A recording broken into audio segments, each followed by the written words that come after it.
Hello दोस्तों, आपका हमारे चैनल पर एक बार फिर से स्वागत है। दोस्तों, मैं अच्छे से जानता हूं कि आप लोग मेरे चैनल को सब्सक्राइब नहीं करेंगे और वीडियो को लाइक भी नहीं करेंगे। इसीलिए मैं कहानी को बिना टाइम वेस्ट किए शुरू कर देता हूं। रात को 2:30 बजे शशिकांत के मोबाइल पर एक घंटी बजी और नींद में उसने फ़ोन उठाया। सामने से उसके फैक्ट्री के सिक्योरिटी गार्ड राहुल ने उसे फ़ोन किया था, जो कि काफ़ी डरा हुआ था और डरते डरते सिर्फ वो 3 ही लफ्ज़ बोल पाया: फैक्ट्री, भूत और आत्मा।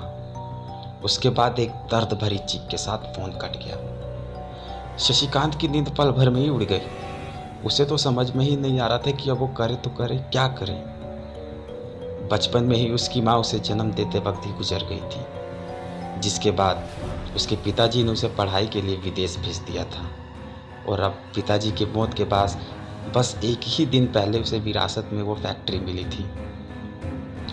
लेकिन उस फ़ोन के बाद उसने तुरंत ही फैक्ट्री के मैनेजर विश्वास को फ़ोन लगाया और उसे फैक्ट्री पर बुलाया और खुद भी फैक्ट्री के लिए निकल पड़ा। वह दोनों जब फैक्ट्री में पहुंचे तब उन्होंने मेन गेट का गार्ड को कहीं नहीं देखा, पर शशिकांत की आंखें बस राहुल को ही ढूंढ रही थी, जिसकी दर्दनाक चीख उसके दिमाग में अभी भी गूंज रही थी। शशिकांत ने विश्वास को कहा कि तुम पुलिस को कॉल करो और फैक्ट्री के आगे वाले हिस्से को देखो, तब तक मैं गोदाम चेक कर लेता हूँ। जब शशिकांत गोदाम में पहुँचा तब उसने देखा कि वहाँ पर राहुल ज़मीन पर शांत पड़ा था, लेकिन उसकी सांसें अभी भी चल रही थी, पर शरीर में कोई भी हलचल नहीं हो रही थी, मानो जैसे उसने कोई भयानक चीज़ देख ली हो। उसी वक्त शशिकांत ने एक दर्द भरी चीख सुनी, जिसने उसका कलेजा कँपा दिया। वह चीख थी मैनेजर विश्वास की।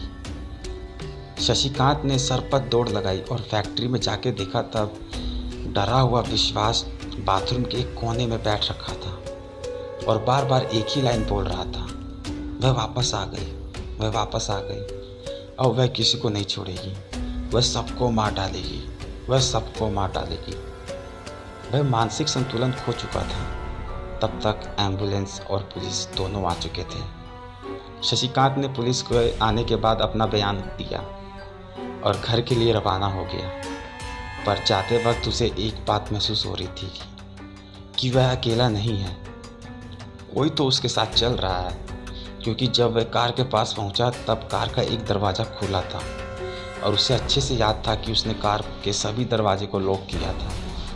शशिकांत को कार चलाते वक्त कार की पिछली सीट पर किसी के होने का एहसास हो रहा था। उसी वक्त उसे पुलिस निरीक्षक का कॉल आया कि विश्वास ने एम्बुलेंस में ही अपना दम तोड़ दिया और राहुल ने भी होश में आने के बाद एम्बुलेंस के ही एक कांच के टुकड़े से अपना खुद का गला काट लिया। इस तरह के एक के बाद एक मौत की खबरों से उसका सर दर्द से फटने लगा। शशिकांत घर पहुंचा।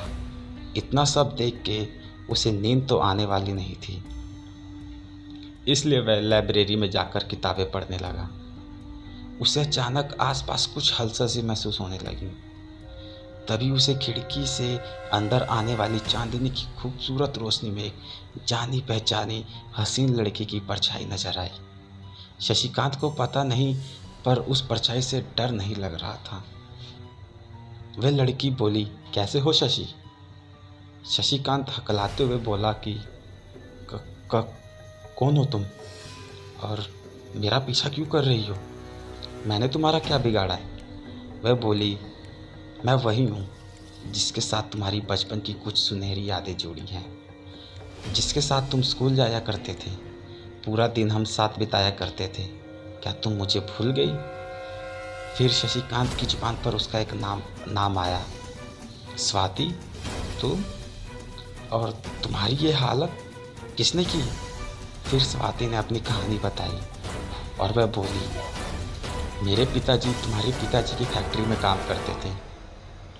एक दिन वे देर रात को पूरा हिसाब किताब निपटाकर घर के लिए निकल रहे थे, पर जाने से पहले आखिरी बार फैक्ट्री का चक्कर लगाने के लिए वह गोडाउन में पहुंचे तो उन्होंने वहां पर कुछ नए बॉक्स को देखा।